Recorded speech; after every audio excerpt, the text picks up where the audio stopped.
Hapo zamani za kale, katika kijiji kidogo kilichokuwa kimezungukwa na milima, paliishi kijana mdogo aliyeitwa Malcolm. Malcolm alikuwa kijana mmoja mstaarabu sana, mwelevu, mwenye nguvu na mwenye akili. Kijana huyo alikuwa na mawazo kila siku anapoamka juu ya maisha aliyokuwa anaishi. Maisha hayo yalimfanya kijana Malcolm alikuwa anawaza maisha ya baadaye na maisha yalikuwa yameishi nyuma.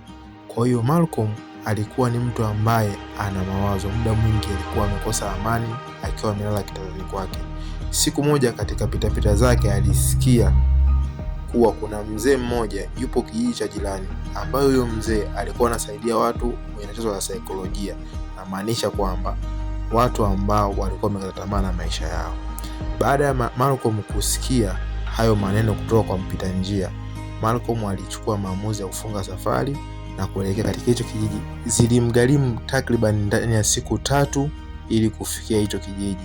Alitembea kwa umbali wa muda mrefu bila kujali, asubuhi, mchana, jioni, milima, mabonde na miteremko. Alivumilia kwa sababu alikuwa na lengo la kwenda kutimiza haja ya moyo wake. Hivyo Malcolm alienda moja kwa moja mpaka sehemu alipokuwa amesikia huyo mzee anapatikana.